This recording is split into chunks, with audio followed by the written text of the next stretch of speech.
After the dastardly Pahalgam terrorist attack, where 26 innocent tourists were butchered by Pakistan-based terrorist organization Lashkar-e-Taiba, many sections in the society across different nations have been asking whether India and Pakistan will go for a war. There is no conclusive answer for that. It is for the governments of India and Pakistan to take a final decision. But one thing can be said conclusively, that is, the policy of shadow war being followed by Pakistan against India ever since Pakistan was formed cannot continue hereafter. From shadow war, both countries will go to hot war. There is no doubt about that. Why I say so? I'm basing my opinion on three important factors. There are many factors, but I will focus the attention on three factors. Number one is the policies that helped to form Pakistan, the policies that held the nation together, have been proved unsuccessful or wrong. This is number one. Number two, the geopolitics, global geopolitics has changed, drastically changed. This is the second aspect. So it was that geopolitics that helped Pakistan. Now that has totally changed. Pakistan cannot depend on that. The third aspect, is there was a power equilibrium between India and Pakistan. That has also changed drastically in favor of India. So this is why I said, the shadow war cannot continue hereafter. If Pakistan wants to fight India, they have to go for a hot war, a real war. They cannot make 1,000 cuts and bleed India to death. Those days are over. I mean, this is a truth, as true as the broad daylight. So let us analyze those factors one by one. Welcome to Insights. I am Hari Kumar. Let's start with the policy that helped to form Pakistan, the idea or concepts that helped Pakistan to become independent, and the policies that nation followed, or the concept that held that nation together. It was totally based on religion. I mean, Islam. There was a belief or a trust that Islam will provide a solution to every problem Pakistan faced. So Islam was considered to be a panacea. But that has proved wrong. By the 1971 India-Pakistan war, when Bangladesh declared independence, it was proved that religion cannot hold a nation together, because majority of people of Bangladesh also follow Islam. So it has been proved conclusively. This is that from there on, Pakistan has started failing. If you look at the progress of Pakistan has failed on every front. Pakistan depended on, as I said earlier, donations, liberal aid from different parts of the world. For example, Pakistan was given around more than $800 billion by United States since the nation was formed. So now United States has revoked that policy. They are not following that policy anymore. So this is a very pertinent factor. Now when it comes to Gulf Cooperation Council states, for example, United Arab Emirates, or Saudi Arabia, or Qatar, or Bahrain, or any other state for that matter, they are not as liberal as they used to be. In particular, the United Arab Emirates has strengthened their friendship with India. Now, the UAE is India's biggest trading partner, and the trade is around 140 billion US dollars annually. Now you can imagine the type of friendship between India and the UAE.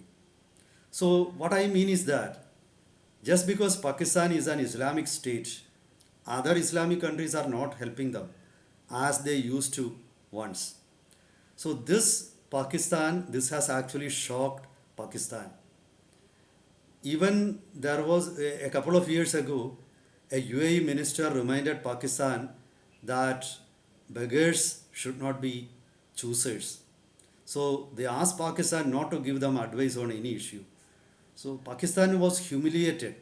Pakistan leaders are now being humiliated everywhere in the world because as a nation, economically they have totally failed.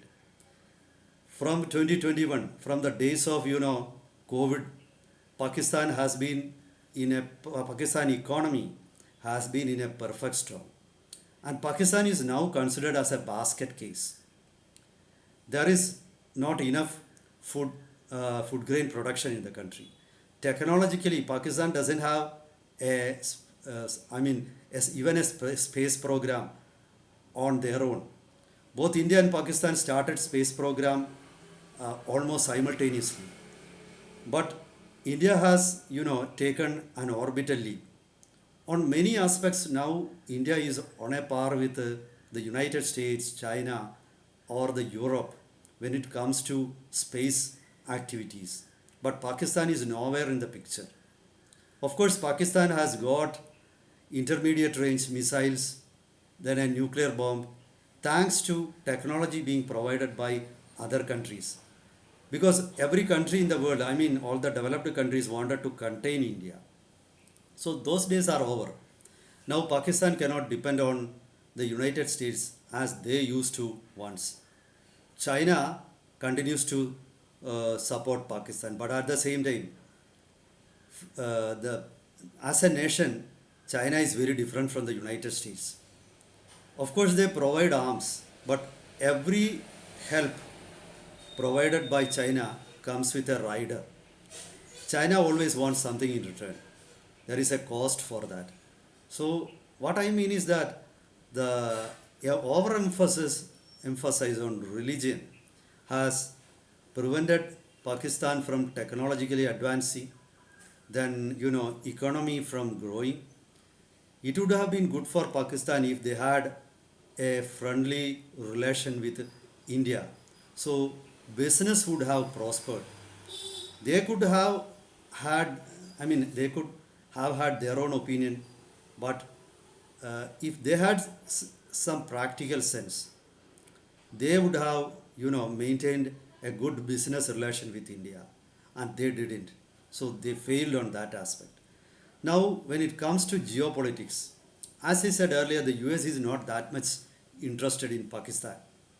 If you look at the different alliances at present in the world, in which the US is a partner, for example, the Quad alliance, then there is BRICS alliance where Russia and China are partners. In both these alliances, Pakistan has got no role. So this is what I mean. In many global or regional alliances, Pakistan has been left out. So Pakistan is not considered to be a necessity by many nations. Look at maritime activities. For example, in the fight against pirates, the US always seeks India's help. India and China play a major role in containing piracy in Indian Ocean. What is the role of Pakistan there? Pakistan does not have any role. So these are some areas where Pakistan has been ignored by global powers. Countries in the Southeast Asia, for example, Japan, even countries like Indonesia, which once supported Pakistan liberally. When Sukarno was the president of Indonesia, when there was a war between, India and Pakistan, Sukarno had supported Pakistan outrightly, categorically. But that level of support, even though Indonesia is a Muslim country, they are not providing, unilateral or categorical support to Pakistan nowadays. Those days when, support comes just on the basis of your religion are over. So this is why I said global geopolitics has changed. For example, then let me come to Pakistan's friendship with China. If there is a war between India and Pakistan, I am 100% sure that China will remain, impartial. China is not going to take sides. You look at the war between Russia and Ukraine. Though the US and the NATO supports Ukraine, they don't take part in the war, directly. Of course, they provide weapons. So similar will be the help of China if a war happens between India and Pakistan. And unlike NATO or the US, China is not going to provide weapons free of cost to Pakistan. So this is why I said uh, China's help always comes with a rider, and Pakistan cannot bank on China always. This is a hard truth. Pakistan will realize that if a real war happens. Now, the third aspect. The third aspect is the shift in power equilibrium. India is now fourth or fifth biggest economy in the world. Every country wants to have a trade relation with India. India is a big market. Here is a country with around 140, more than 140 crores of people. Population is that as high as that. It is almost like a continent. Which country doesn't want to have a business relation with India? So in the new world, economy or business matters. So there Pakistan's position is low in the ladder, very low, almost at the bottom. So this is a problem. If you look at the type of industries where India has progress, for example, electronics, then when it comes to pharmaceuticals, India is nowadays called, the vaccine capital of the world. So many countries are dependent on India. Even Pakistan is going to suffer because India has stopped, drugs exports to Pakistan. So technologically, India has grown by leaps and bounds. If you look at the advances of India in the space sector or electronic sector, in scientifically in the area of scientific research, India is far ahead of Pakistan. In agriculture, look at the agriculture sector. India is self-sufficient. India exports food grains. There is no comparison with India for Pakistan. So what I mean is that Pakistan as a nation has failed. Power equilibrium has shifted drastically in favor of India. So it would be difficult for Pakistan to survive. If a war happens, Pakistan has to depend on China and the United States for weapons and ammunition. India has a level of self-sufficiency. So this is going to be difficult for Pakistan. They don't have enough money to survive for more than a couple of days. I mean, after 3 or 4 days, their economy is going to crumble. So I think this is why India takes a very strong stand. The days of shadow war is going to end. No country in the world supports terrorism for whatever reasons at present. You cannot tell the world that India is ignoring, the aspirations of Kashmiri people, because every country has got a problem like that. Every country in the world has their own Achilles heel. So no country is going to support terrorism. Even the GCC countries, they are totally against terror groups because they know that the royal families that rule, whether it be Saudi Arabia, whether it be Dubai, Abu Dhabi, or any other UAE country, or Bahrain, or Qatar, they know very well that these terror groups will pose a threat to them also. So nobody is going to believe that if you raise, serpents in your backyard, they are going to bite only your neighbors or your enemies. So nobody believes in that theory at present. So terrorism is not acceptable for any country now.